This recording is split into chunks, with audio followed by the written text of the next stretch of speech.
Here we are in Woodland Hills this week, where I have run into the lovely Chanel Camryn. Just had a nice lunch. And Chanel, you've had a really kind of rapid rise here in the industry. I think you got in what, April, yep, right? End of April, yeah. You know, and you continue to get booked for some high-end companies, Adult Time, all the good ones, Brazzers. Why do you think this industry has been such a good fit for you so far? Well, I think like having a good personality and just being like, I don't want to say like not complicated, but like, you know, just easygoing. There we go. Mm-hmm. Like I'm a very easygoing, good personality, good vibes, and I think that really goes like a long way. Just because a lot of the sets that you do, especially for bigger companies, are like long. You're there for like 10 hours. You know, you're doing a lot. It can get very like stressful at times. Things can get annoying, and like I feel like I'm like a little ball of sunshine, like trying to brighten everyone's day. And so like I feel like that is a reason why I fit really good into this industry. And then also like I'm addicted to sex, so like I like get like such a head high off of just being on set, and I truly like love what I do. So I feel like that also shows in my scenes, and so I'm not faking it. Like, right. Have you always been that way? I mean, I thought I read in the past interview, maybe you said at one point you described yourself as prude when you were in your early teens, but when did this sexual energy get unleashed? I've always been like obsessed with sex. It did take me a while to like branch into having sex on my own. Mm-hmm. I like waited until I was like 17 or 18 to lose my virginity. I was a bit of a prude. I wouldn't like fuck you unless we were dating. Mm-hmm. But then like after, you know, getting into like OnlyFans and doing like bikini barista stuff when I was back home and getting more comfortable in my body, and then also like I feel like the porn industry has become so much more mainstream and so much more acceptable by society, and porn stars are kind of more idolized now, that also like helped a lot too. It really does seem like when you're on camera, and a lot of new girls struggle with this, they look awkward or nervous, but you're not that way. You really seem to just kind of forget everyone else is in the room. And really, I do.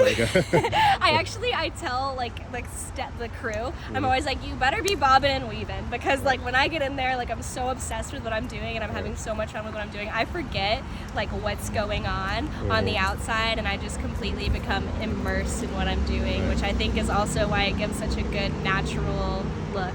Right. You know, a lot of performers out there, not everyone, but so many performers have certain things they're known for, a little niche or whatever. Let's talk full body orgasms here, because I don't think I've ever seen someone convulse and shake, not just once, not just twice, but sometimes 3 to 4 times a scene, more than that even. Actually, yeah, I had someone count for my nympho scene, and they tweeted me, and I think they counted 39 orgasms in a 60-minute scene, and that's just what was on the camera, like what they put out. So no, I can't count, but I will come typically between 20 and 50 times per sex scene. And it's mostly penetrative sex too. It's not so much the oral. No, I come off penetration super easily. Right. Now, how do your partners in the scenes respond to that? Have you dropped a few jaws with on set? Do you see the cameraman back there going, what in the hell is going on? I do. When I first started, I dropped a lot of jaws and I surprised a lot of people. Once I kind of got the like hint that it was like not a common thing, I start warning people.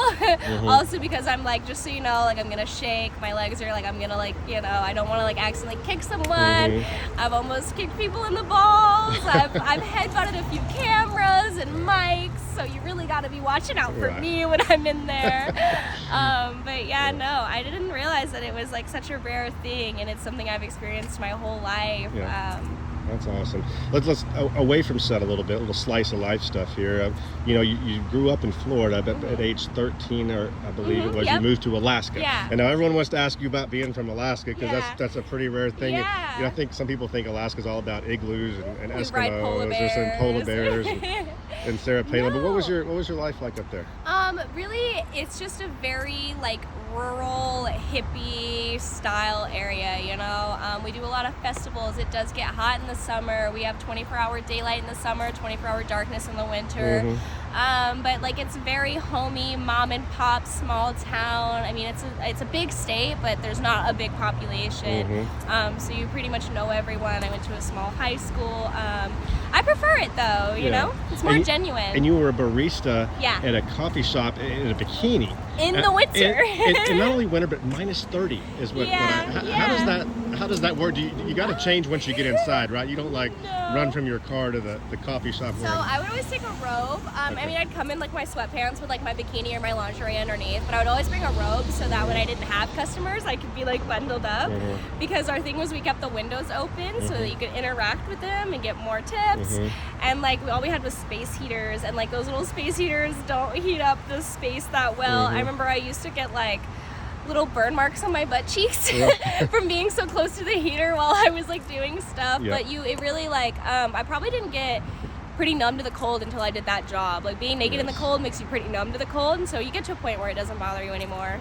But shooting in 110-degree heat in Vegas does. But yeah, I pretty flopped that one, didn't I? And you know, Florida to Alaska is a big jump, but you still have that little southern accent in you. You pull it out every now and then. I don't know if you can get it. I don't know if you can give us a little bit, but like if we were going to come to dinner, what would you cook for us? You know? Oh well, I would have to cook y'all some fried chicken because you know that's my favorite. There was the accent for you. That's awesome. Well, hey, it's great catching up with you today, and I'm looking forward to doing a nice story on you. But thanks for the time, and we're looking forward to seeing you the rest of the year here.